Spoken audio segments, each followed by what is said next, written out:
speaker for Seminar Area 1 is Mr. Owen Matthews, Chief Investment Officer for RBI Holdings Private Limited. The final topic of today is how to take advantage of the booming Indian property market.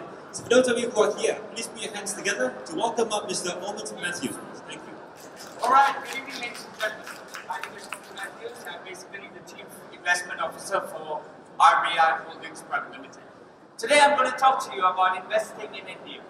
Right? Now before I tell you to invest in India, I'm going to tell you not to invest in India. Alright? Because you've heard the corruption in India is very bad. Right? Oh, there are a lot of rape cases happening in India. Oh, it's very dirty in India. Wherever you go and you do business in India, you've got to bribe the officials down there. Right? So I'm going to tell you not to invest into India. But I'm going to show you one reason why you should invest in India. And the reason is this. Right? Temasek Holdings and GIC have just invested over $200 million in Indian property fund. Now why did they do that? The only reason they did that is because they saw the potential over there. They saw an appointment in a disappointment in India. Right? They saw an opportunity where it was totally sad news coming out of India. Right? So ladies and gentlemen, it's all not doom and gloom in India, but India is a growing economy where you put in your money and you have a chance to reap rich benefits out of it. Now, ladies and gentlemen, India is a very diverse market. And it's very important for you to know into what you're investing into India. Right? Okay? Now as we go forward, as I unveil India to you, sit back, relax, and watch this. Now, the key to every successful investment is basically the right information and the right timing. They always say you've got to be at the right place at the right time to invest. I believe over the past 2 days, you must have heard many speakers speak about investing into different countries and investing into Singapore. And many of us have this notion that, I should invest my money into Singapore. I can see it, I can feel it, I can touch it, I know it is mine. Right? But ladies and gentlemen, put it in this way. I put investments in this way. You invest something that is your disposable income. You don't invest all your income. The income that you've got spare, your disposable income is what you invest. Now, if you were to invest your disposable income into Singapore, what's going to happen is the profit margin that you're going to get, the returns that you're going to get out of it, is a mere 5% to 6%, 7% out of it. So you've got to look to countries where you can invest and where you can gain out of it. Right? Now, why India? Now before I go into why India, there's a notion between everybody that foreigners cannot invest into India. Alright? Now, this is a myth. I'm going to show you the myths and facts about investing into India. Foreigners can invest into India. If you look at the latest FDI, the foreign direct investment coming into India, it's standing at $49.4 billion at this moment. Alright? And I'm going to show you how foreigners can invest into India. Now, first of all, why India? The 7th largest country by area, is the largest democracy in the world. Sometimes it works for it or it works against it. The economy is at $3.4 trillion per annum, the 4th largest in the world by PPP basis. Agriculture represents 18% of the national GDP and 29%, and services is 53%. The Indian GDP itself accounts for 4.6% of the local global GDP. The second most populous nation in the world, 32% of the population are under the age of 15. 60% are less than 30 years, and only 25% are older than 40. Now you may ask me, what does this matter to me in my investments? Ladies and gentlemen, when these young people, they grow up, they get married, they buy houses, right? Then they invest, and what happens is your property prices happen to increase. The 11th largest consumer market in the world, and is expected to be the 5th largest by 2030. The average growth rate in India currently is around 6.1%, one of the world's fastest growing economies, and the Indian IT industry employs 2.8 million professionals and generates a revenue close to US 100 billion, contributes 26% of India's merchandise export. Right? Now, ladies and gentlemen, this is the reason why you should invest in India. Because when you invest into India right now, the right time to invest into India was not 5 years back, was not 10 years back, is today. And why I say that is because the property market is open to foreigners.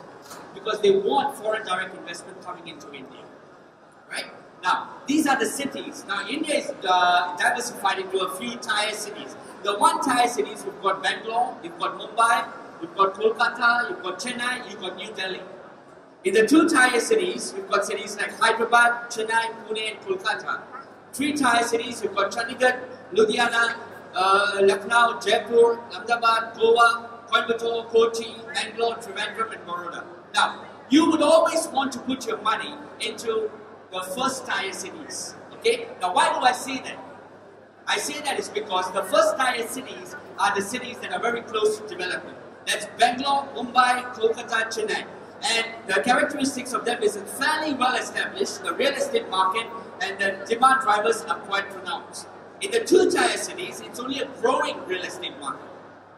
And the three tier cities, the real estate markets are yet to establish, perceived to have substantial potential demand over there. Now, as we move forward, there are four types of different properties you can invest into India. You can invest into residential properties, commercial office spaces, retail, and hotels. Now, why invest into residential properties? These are for people with high disposable incomes, right? Aspiration levels, when you've got a house in India, stuff like that. Housing is a priority on the government's agenda. There's shortage in housing units, expected to be around 20 million units, a large market for low-medium cost housing over there in India. Now, we move over to the office spaces. Well, India is accepted across the world as an attractive destination for IT BPO services. And India's IT and BPO industry is expected to grow and 35% to US 12 billion to US 148 billion in this last year itself, 2012. And the requirement for IT and BPO industry for the next 5 years is expected to be 20 million square feet. Right? Now, moving on to retail, there's entry of global brands coming into India, so the retail industry in India is growing. But I would like to divert your attention to the hotel industry in India. This is an industry that is booming in India.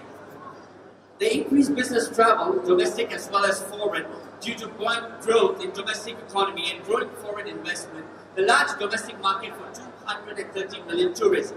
Right now in India, there's a requirement of 75,000 to 80,000 rooms over the next 5 years.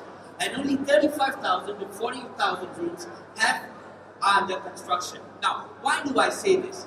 Many people have this notion, if I go to invest, I just want to invest in a property. I keep my property appreciates, I sell it, I get money out of it. Correct? Right? Some people say, okay, I buy property, I rent out my property, after I rent out my property, I get money out of it. Alright? You don't do that in India, unless you want to stay in India, or unless you go to India every day. You invest into a property that yields business. Alright?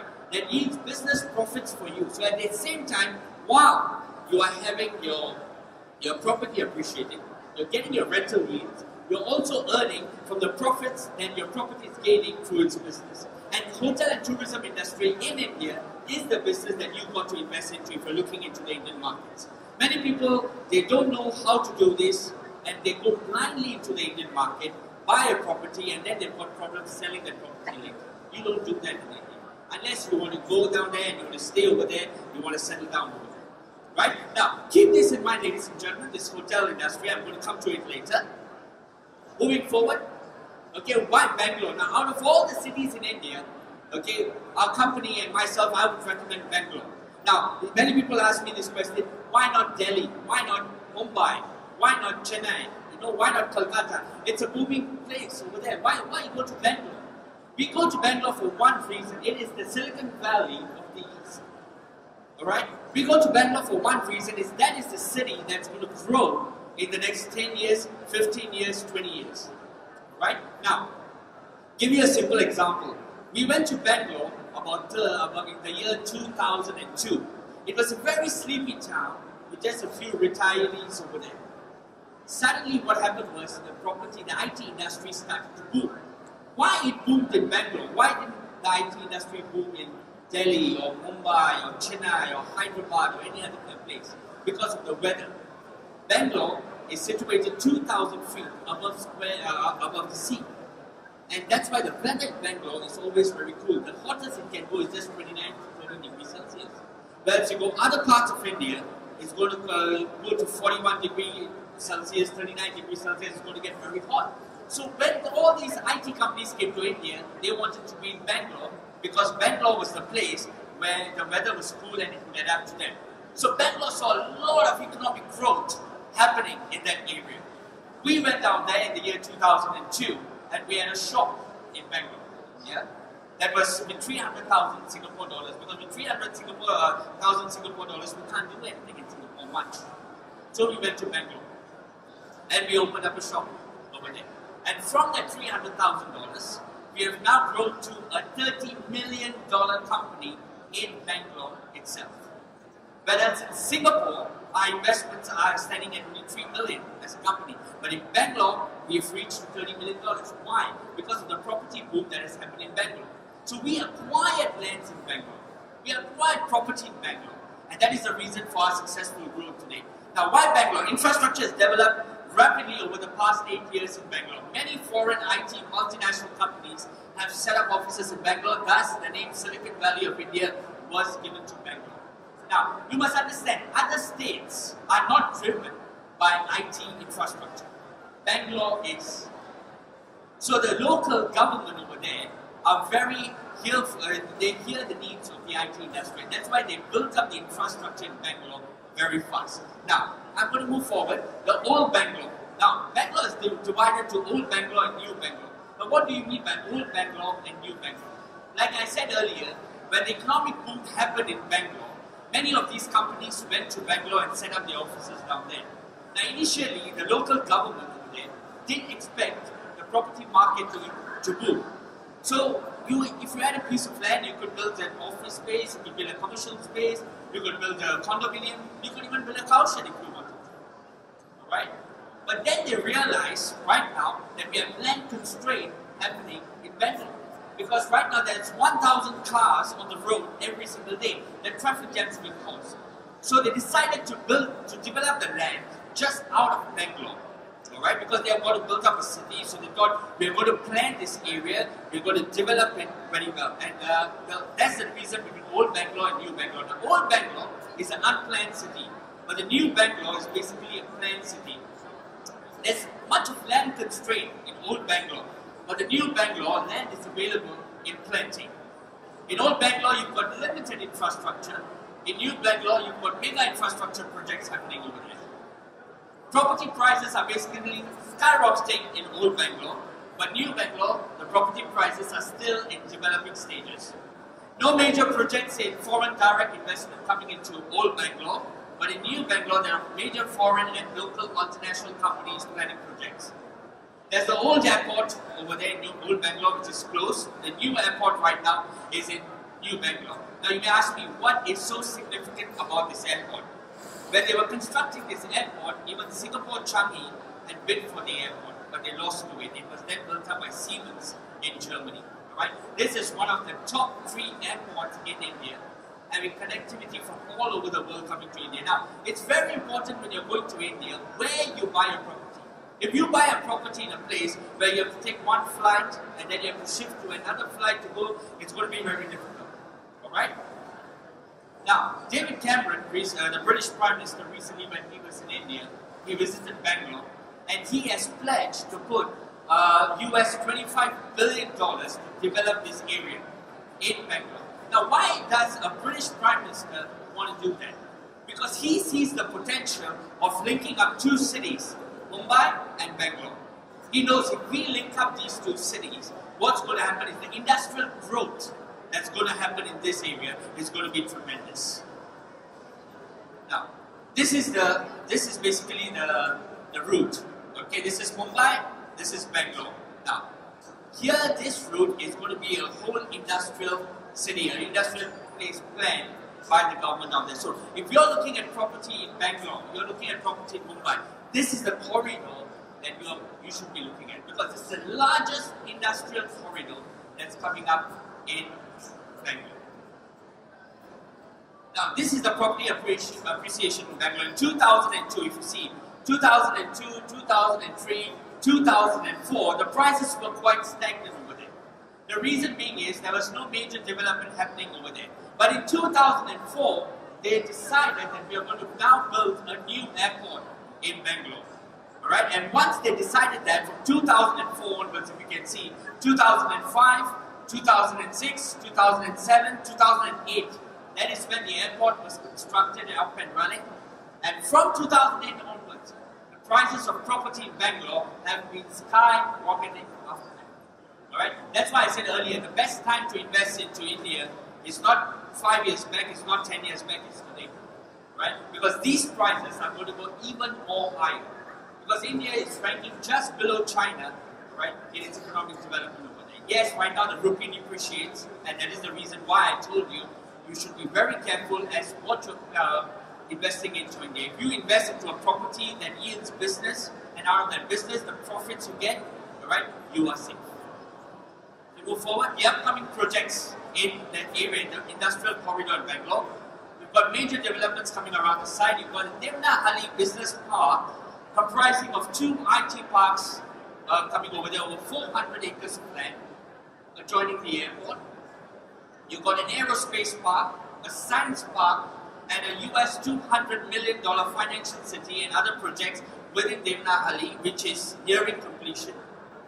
Okay, it's also situated near the upcoming US 22 billion, 12,000 acre Bangalore International Airport Limited IT investment region. The largest investment region is coming up over there. Now, the growth of medical tourism in India. Now, this is something that I want to talk to you about, ladies and gentlemen. Medical tourism is currently a very booming industry in India today. Alright, it's currently standing at $200 million in medical tourism that's coming in today. Now, this is tipped to rise to $2 billion by 2020. Okay, it's the ancient and proven natural and holistic healing system of medicines practiced in India for more than 6,000 years and has made India a hotspot for Ayurveda tourism. The growth rate of tourists flocking to Ayurveda is increasing at the rate of 20 to 25% per annum. The Ayurvedic tourism market in India is expected to grow at US $2 billion a year by 2012-2013. Right? Now, what we have done at RBI, our company, is we have built up an Ayurvedic center. Alright, one of India's biggest Ayurvedic centers over there in Bangalore. And what we have done is, around these Ayurvedic centers, we have built 5-star resorts, hotels. Okay, now why have we done this? It's because, as you saw earlier, remember the hotels I showed you earlier? There is a space for over 85,000 rooms over the next 5 years. And there are many tourists, business travelers, who are flocking down to Bangalore just for this. And that is the reason why we built these resorts around this Ayurvedic center. Now, if you were to invest in a resort, in a villa, that is gaining you profit every single time, what's going to happen is the price of a villa is going to skyrocket. As you have seen the major developments and the major projects that is coming around the area, it's going to skyrocket. On top of that, right, every single day your villa is making money because there's somebody coming and renting out your villa all the time. Right, ladies and gentlemen? Yeah. So, if you have any questions about India, I'm here. You can ask me, and I'll be more than free to answer all your questions.